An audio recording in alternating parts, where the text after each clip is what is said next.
me forever on fire.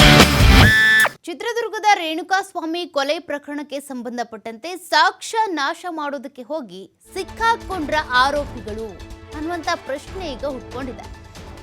ಮೃತದೇಹವನ್ನ ಸಾಗಿಸುವಂತಹ ಸಂದರ್ಭದಲ್ಲಿ ವೃಷಭಾವತಿ ನದಿಗೆ ಬಟ್ಟೆ ಎಸೆದಿದ್ರಂತೆ ಆರೋಪಿಗಳು. ಇದೇ ಈಗ ಅವರಿಗೆ ಮುಳುವಾಗಿದೆ.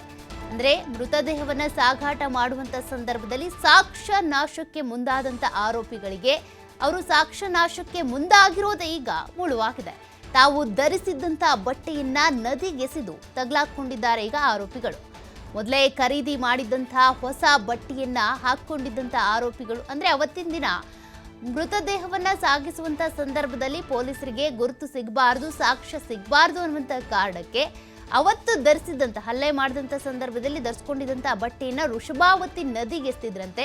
ಮೊದಲೇ ಪರ್ಚೇಸ್ ಮಾಡಿ ಇಟ್ಕೊಂಡಂತಹ ಬಟ್ಟೆಗಳನ್ನ ಧರಿಸ್ಕೊಂಡು ಹೋಗಿದ್ರಂತೆ. ಆರೋಪಿಗಳು ಸಾಕ್ಷ್ಯ ನಾಶ ಮಾಡುವಂತ ಕುರಿತಾಗಿ ಈಗ ಸಾಕ್ಷ್ಯವನ್ನ ಸಂಗ್ರಹ ಮಾಡಿದ್ದಾರೆ ಪೊಲೀಸರು. ಅಂದ್ರೆ ಸಾಕ್ಷ್ಯ ನಾಶ ಮಾಡೋದಕ್ಕೆ ಏನೆಲ್ಲ ಪ್ರಯತ್ನ ಪಟ್ಟಿದ್ರು ಅಂತ ಈಗಾಗಲೇ ಅನೇಕ ವಿಚಾರಗಳನ್ನ ಹೇಳಿದ್ದೇವೆ.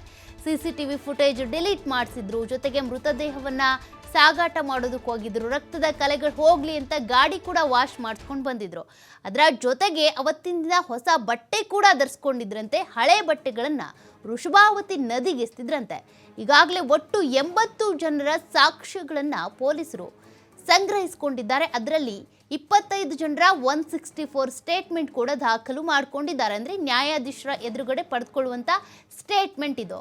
ಆರೋಪಿಗಳು ಒಂದು ವೇಳೆ ಆರೋಪಿಗಳ ವಿರುದ್ಧ ಕೊಟ್ಟಿರುವಂಥ ಹೇಳಿಕೆಗಳು ಅಥವಾ ಈ ಸಾಕ್ಷ್ಯಗಳು ಒಂದು ವೇಳೆ ಉಲ್ಟಾ ಹೊಡೆದ್ರು ಕೂಡ ನ್ಯಾಯಾಧೀಶರೇ ಆ ವಿಟ್ನೆಸ್ ಆಗಿ ನಿಲ್ತಾರೆ. ಅವರು ಕೂಡ ಐ ವಿಟ್ನೆಸ್ ಆಗಿ ಹೇಳ್ತಾರೆ, ಈ ರೀತಿ ಸಾಕ್ಷ್ಯ ಕೊಟ್ಟಿದ್ರು, ಹೇಳಿಕೆಯನ್ನ ಹೇಳಿದ್ರು ಅಂತ. ಹಾಗಾಗಿ ಈ 164 ಸ್ಟೇಟ್ಮೆಂಟನ್ನು 25 ಜನರಿಂದ ಈಗಾಗಲೇ ಪಡ್ಕೊಂಡಿದ್ದಾರೆ. ಸದ್ಯಕ್ಕೀಗ ಆರೋಪಿಗಳ ವಿರುದ್ಧ ಚಾರ್ಜ್ ಶೀಟ್ ಸಲ್ಲಿಕೆ ಮಾಡೋದಕ್ಕೆ ಅಂತ ಖಾಕಿ ಪಡೆ ಸಿದ್ಧತೆಯನ್ನು ಕೂಡ ನಡೆಸ್ತಾ ಇದೆ.